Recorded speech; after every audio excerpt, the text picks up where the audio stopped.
Là, on est dans la technique d'approche. Donc il va s'asseoir. Voilà, il le pousse hein, du genou pour voir si le monsieur dort. Voilà, d'un côté. Hop, je tapote avec la main. Je regarde ce qu'il a dans la poche. Est-ce qu'il a des clés? Est-ce qu'il a un téléphone? Est-ce qu'il a quelque chose qui m'intéresse? Et puis, bah, on a fait la poche droite, bah, on va faire la poche gauche. Caractéristique, une infraction, un vol. Et là, on voit apparaître un usager. C'est très clairement quelqu'un qui a le comportement d'un usager, qui attend sa rame matinalement. Et là, qu'est-ce qui lui passe dans la tête? Je ne sais pas. Vous voyez, il est...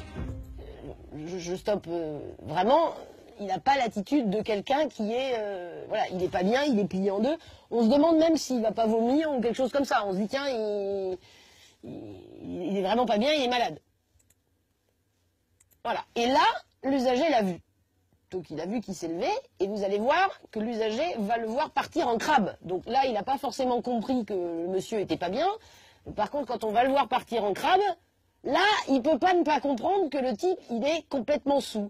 Et il le voit se rapprocher, regardez, il est à 2 cm, il a les mains dans les poches, il le voit, il n'y a absolument aucun doute là-dessus, il est dans la même attitude. Et il tombe. Voilà, la chute est là, la personne est ici. Hein. Regardez l'attitude de l'usager. Demi-tour toute. Et là, je m'en vais. Et j'ai toujours les mains dans les poches. Donc, il a vu. Il n'a aucun danger pour lui-même. La rame arrive.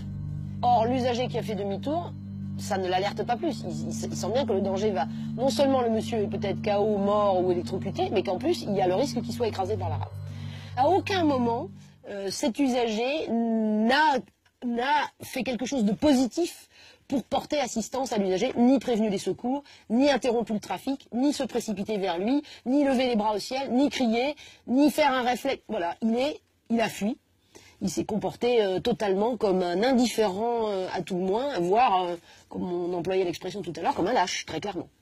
Et le paradoxe dans cette séquence-là, c'est que c'est l'auteur du vol qui, lui, va venir porter assistance. Voilà le voleur. Le voleur, lui, arrive en courant. Et voilà l'usager qui a bien vu que la personne est tombée, qui a toujours les mains dans les poches, qui ne s'est approché de rien, qui ne s'approche pas de l'individu, et qui va même tenter de monter dans la rame, alors que le voleur, lui, se précipite pour lui porter secours. Et il va lui tendre la main, il va l'aider à remonter. Par chance, le jeune homme n'a rien. Il est juste un peu sonné. Grâce à son voleur, il a sans doute échappé au pire. Ça montre bien qu'il y a de l'humain derrière ce réflexe de l'assistance. Et que le voleur, il a réagi pas en voleur, il a réagi en être humain en se disant « Je suis peut-être un voleur, je suis peut-être un salaud parce que je suis un voleur, mais je suis pas un salaud au point de laisser cette personne s'électrocuter et ne pas spontanément... » Et on le voit courir vers l'individu. Donc on sent que l'humain a pris largement le dessus sur le voleur. Bah, c'est peut-être la belle leçon philosophique que dans tout voleur, il y a un être humain et que dans tout passif, il y a peut-être un salaud.